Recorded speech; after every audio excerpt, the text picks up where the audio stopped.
Hi, my muddy people. I'm Nat at Mud Magic. Welcome back. Thanks for joining me again today. So today's shout out, I've wanted to do this shout out right from the beginning, but I know I'm going to cry. So because she's here again. So this shout out today goes to Trace. It should have from the start, but I kept thinking, do it when she's not here looking at me making me cry. So now I'm about to cry. So, yeah, I love her to death.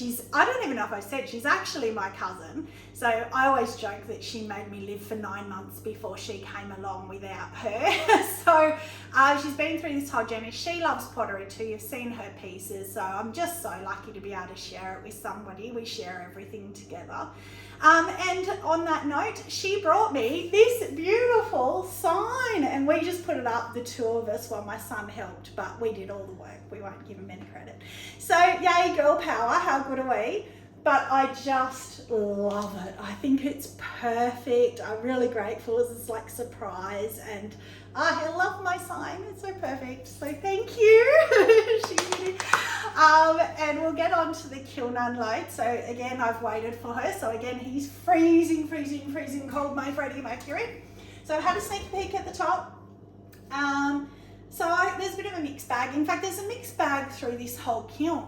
Down the bottom, there's a big marble bowl, and there's also my very first attempt at a peacock bowl. So I'm not really scared because I've seen a lot of fails on peacock bowls and I'm expecting it to be a fail, but it's just a way of gauging, you know, how the glazes work and what I've done right and wrong and that sort of thing. And it's my first time using the stroke and coats too, so which I got from Scented Ceramics. So I'm really looking forward to that. I told Guy I would show him because I bought it from there. So let's get into it. So this is interesting because I did the tester a while ago of the iron luster all over, and then I did all the different glazes over the top. It's about the first or second video. And one of them was iron celadon over, and I loved it, but it hasn't worked on here. It's got a tiny bit somewhere here, like there's a bit of that opalescent-y bluey purple, but it hasn't worked. So what I might do, I thought, is, because as I say, I've had a look, so I had a think. I thought I might put some oatmeal on it and just see what we get from a bit of oatmeal on it, or I might just leave it, because it's not, you know, there's nothing wrong with it, it's just not my thing. But that's okay, something different. You've got to have different colours. If I keep doing everything I like, I'll go to the markets and I might as well have a sign saying, if you don't like pink and purple, go away. So I need a few different colours as well, so that's good. So you will remember it was probably my most popular video so far, the pink and purple chopstick bowl that I did, and I promised I'd do it on texture. Well, I'm going to always try and do what I promised that I'm going to do. So I have done it. So it's still beautiful. So and I love it. Where the texture is, it's broken the pink just like I hoped that it would. It's beautiful. So it's got the pink in the bottom again.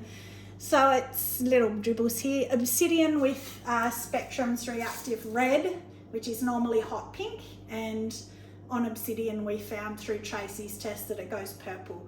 So it was very purple on the last one, which I loved, and it had this pink band at the bottom. So I thought, well, if I put it on texture, will I get more? And I have. So there's even more pink through, and pink on the rim here too. So yeah, I just love that. Yeah, I'm gonna have a market stall full of it. Everyone will, no point in looking. So yeah, that's beautiful. There'll be a little matching one of that somewhere in here, I think.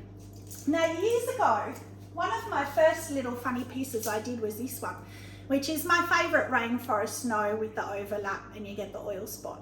So I did that, and I've used it many times for soy sauce because I like dim sims and things, little condiment. And then I thought the other day, well, I started doing these chopstick bowls, why not try and do a matching? So I did. So we got the same. But the funny thing is, again, because I had a look, this is really random. On this one here, I don't know if you can see it, there's this tiny little dot of brown. Well, look on this one. There's this tiny little dot of brown. It's like, that's so weird that that's happened. So yeah, I'm really happy with that. That's exactly how I wanted it to turn out. It's beautiful. My favourite, we'll put you up there. favourite combo. It's so easy, 3 of each, and it just does it. I don't know why I picked that up. Now this one is another fail on marbling. So I love it still, but again, the purple, or purple, I think it's just called purple, has burnt out. So we've got the ocean, the pink, and there's a little bit of purple, but all that white, there was white as well, but there wasn't that much. So we've lost a lot, but you can still kind of see it. So, I mean, it's okay, but it's not. You like the bottom? Trace likes the bottom. So I actually have quite a lot of people who talk about Tracy's gasps and how they love it, her claps and things. And actually, I did mean to say as well in the start, I've had a few people request that she come forward and reveal herself to the world, and she's even shaking her head now. So I asked her, I promised I'd ask, and I asked her, and she said, no, she likes being the lady of mystery. She likes being behind the scenes, keeping you all wondering who she is. So, you know, we can keep working on her, but there you go. Now, my daughter, who's in France at the moment, asked me if I would make her a teapot. So I was scared. So I went back to class this term and asked my teacher specifically, will you teach me how to make a teapot? So he did. So my very first 2 ever teapots are in here, and I'm really scared to see them. And she said she wanted pastel purple. So I thought I'll do lavender mist from Mayco. And my mistake, did honey flux first without even thinking. I wasn't going to, I was just going to do lavender mist. So I don't know, I'll have to see the teapot. I'm on the fence, at the lid.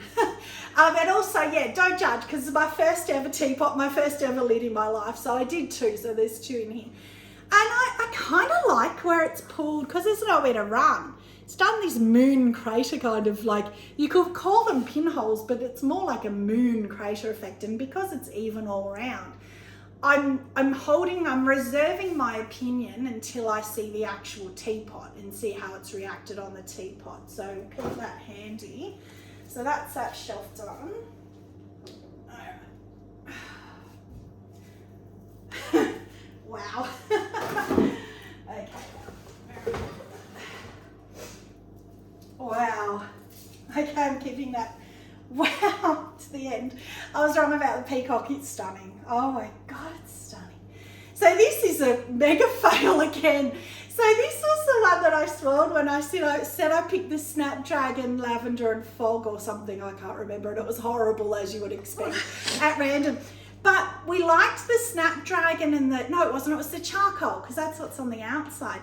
And where those 2 reacted was like this smoky, hazy fire kind of, and it looked cool. So Trace said, just do a reglaze on it. Who cares? You hate it anyway. And yeah, it's almost worse. Like, I mean, I didn't think it could have got worse. She was trying to stop from throwing up last time, but it's even worse. So that's going in the bin. But you know, I hated it before anyway, so I'm not really worried.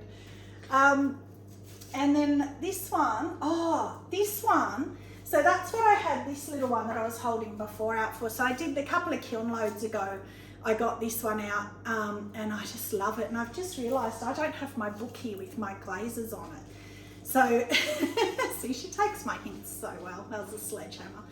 So this one, so I know it's toasted sage on the top, and I think it was Blue Midnight, but oh, I think it's beautiful. When I got this one out, I liked it, but I thought, oh, I'm reserving again until I see the big one.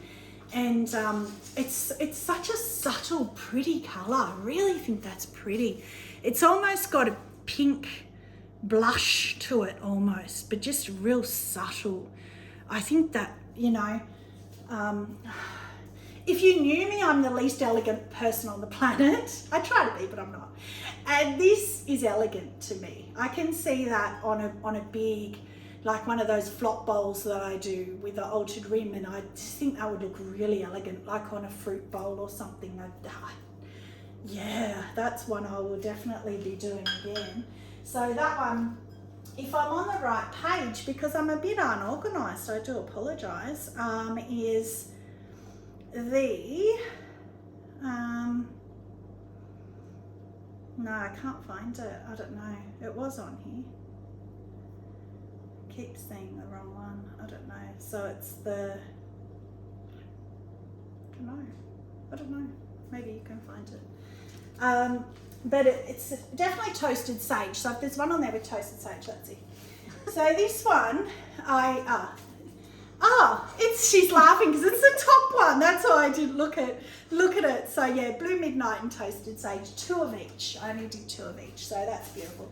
This one, before I take it out and you judge me, the handle had already broken off, so I already expected that to happen, but I just thought, some people say you can get them back on with glaze. Didn't expect it to work, and it's here, it's on the bottom, so it's fallen and gone onto there. But the funny thing is, the silly thing is, I wasn't thinking about it. I didn't put a cookie under it, so the other half that's split in half is on my shelf, so I'm going to have to grind that off, unfortunately. But that's, again, it's the honey flux. So maybe it's to do with mixing Mayco and Amaco. Mayco and Amaco glazes, maybe that's why. So it's honey flux first and then raspberry mist. So that one, honey flux and raspberry mist, and that's honey flux and lavender mist, and they've both done that kind of oiled spotty kind of effect, which I'm not a big fan of. It's not an error as such, and there's no problem with it, but I'm just not a fan of the look of it. And I just did clear inside on the speckled white clay.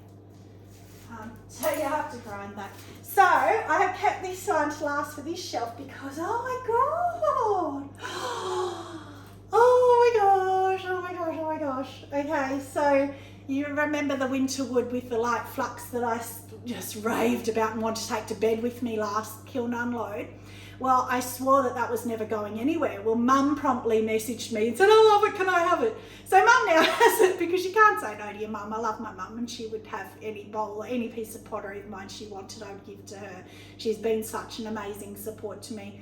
So I nearly did it on this one, but Guy has just started selling the Mayco range at Scented Ceramics, and I bought some stroke and coats from him, and I haven't used them before, so he was wanting to see the outcome as well. So I said to him, well, I've got this bowl, I'll try it. So on the Amaco group, I've seen people do the Peacock with the winterwood, and I love winterwood. So somebody said to me, you don't have to put winterwood first, but I did. So I put 2 coats of winterwood, then I put these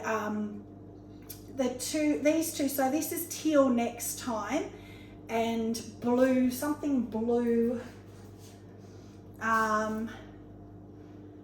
Teal Next Time, and Carrot Bean Blue. It's called, they've got weird names. And then the pink opal for a little bit of pink. So the pink was the last, I did 3, blue, teal, pink. So the pink is lost a bit, but I like that. It's much more subtle, which for me being pink, you would think no, but being a peacock feather, I like that the pink's very subtle. And then over the top, which I was always surprised that you did, I covered the whole thing in winterwood again. And winterwood is quite an opaque glaze, so you would think the colours wouldn't come through, but only 1 coat. So, oh, and sorry, I did the W's of the light flux under each, so 3 rows under each colour of the W's, and then touched the dots of the colours just inside the light flux W's. And oh, that's just beautiful. I don't know if the shimmer, maybe someone can comment and tell me, is from the light flux or from the stroke and coats, because I haven't used the stroke and coats before. But that shimmer, it's almost like the shimmer you get from Black Aventurine. So because I did Mum's big bowl as well, we'll now call it Mum's bowl, I didn't have enough, so I just did honey flux on the back. But I don't mind that. I think that still suits, and the butterfly. I think that still goes in well. So I did, I think 3. I think I did. I don't know if you can see the line here. I think I only did the 2nd and 3rd coat, not to the bottom, so it's a bit thicker. But I like that. You do get a little bit of like some of the crystals from the winterwood that have been on the rim here, but they've just gone over, but that's okay. That's a winner. That's beautiful. So very happy with that. Mum, get your eyes off. But you know, she knows I'll give it to her if she asks. So that's that shelf done. Very happy with that shelf.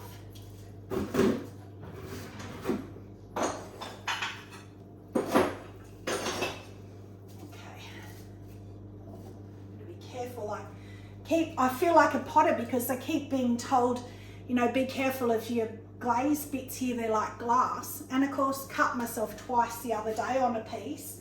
And I sort of thought, oh, I feel like a potter now. I've got blood running all over my hair. So I sent Trace a photo of my gory blood running down. Look, I'm a potter. So the teapots are on this level. So let's start with the one we did the lid for. Oh, it's stuck. Oh, it's very stuck. That's okay.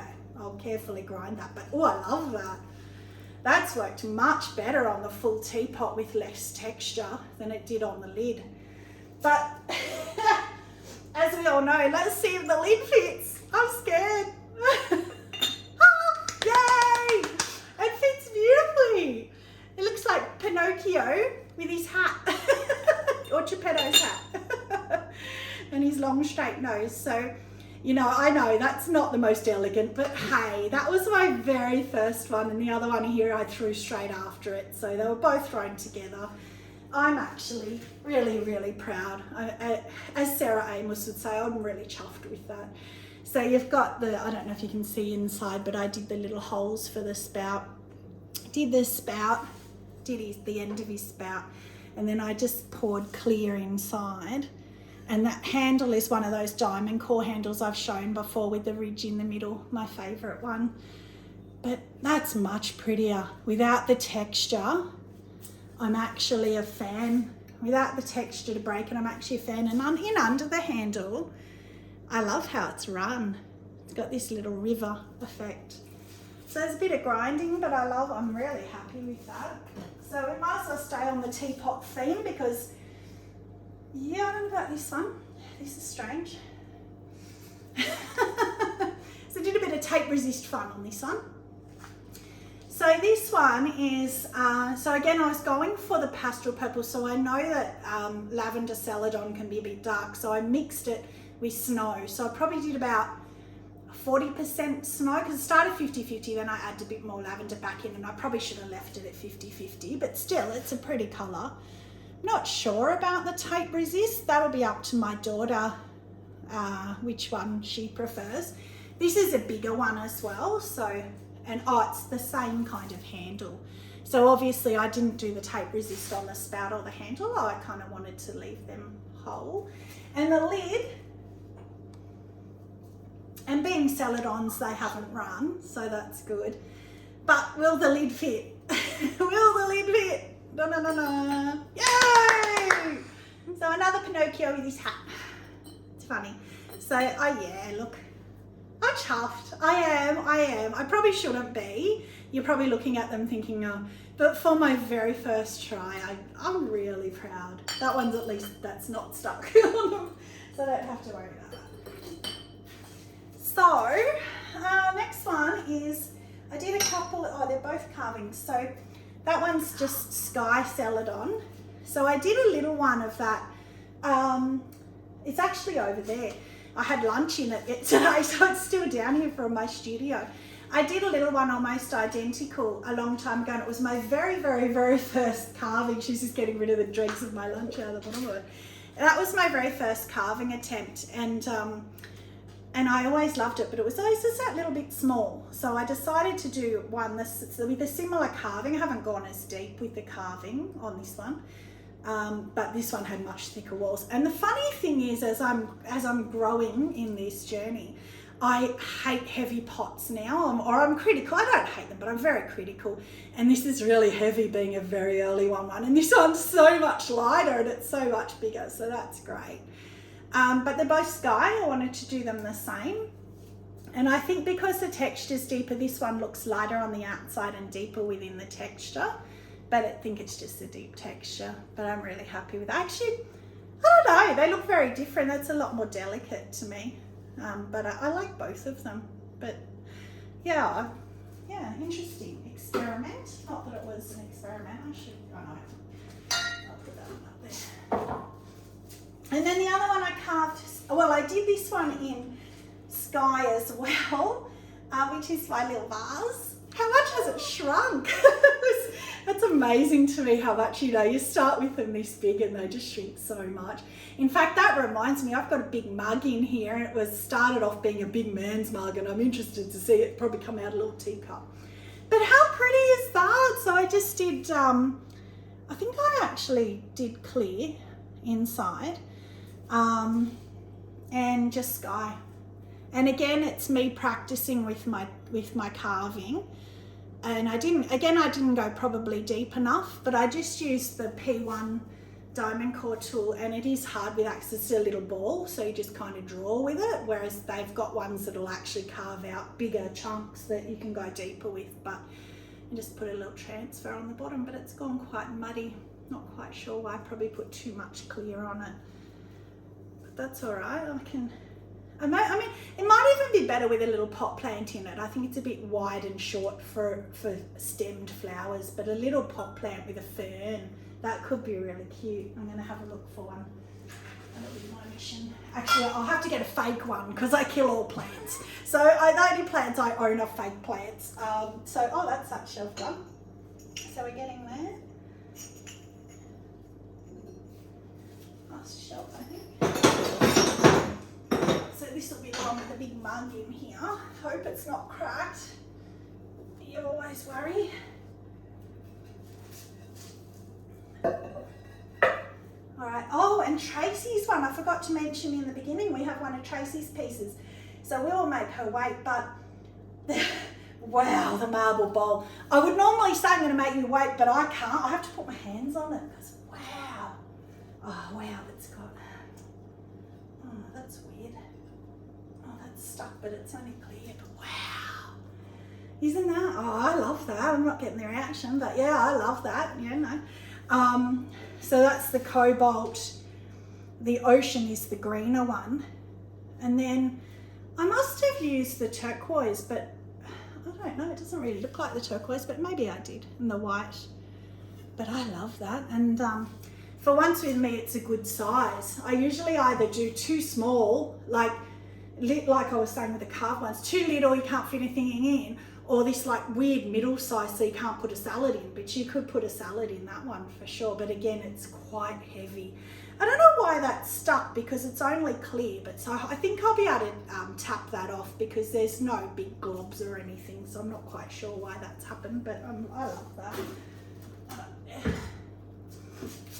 Okay, and then I did this candle holder. Oh, wow. That, I love that. I don't really like it's not even carving, I just have metal cutout things that one's really filled in. That's weird, that's filled right in. But the colour of that glaze, is that as pretty from there as I think? Look at it, it's purple and blue. That would have been good for Hazel's planter who loves purple. So if we played 20 questions on what glaze that is, I don't think anyone would get it because that's copper red all by itself. I know. I did a couple of testers of all those weird metallic ones on a few different pots. I've done it on black, I've done it on brown, and it always did have a bit of this, but I've never done it big before. Oh, I'm gonna do that again. That is beautiful, and it hasn't run, and I mean it's moved a tiny bit, but it's quite stable by itself, and they're meant to run a lot. So just copper red. Wow, it's pretty. And then we have got, Mugosaurus. I've got to get out Mugosaurus. Let's hope he's still big. Yes. This bit's sort of shrunk, weirdly enough, where I carved out the bottom. So I've been asking Trace on the journey of this mug what she thinks, and she was worried that this would be sharp, but it's not. Maybe at the bottom I'll have just sand it lightly, but it's not sharp. But that's the malachite green with the black and just clear over. Oh, I think that's gorgeous. I love that malachite green. It's such a male colour and a male mug. I really like that.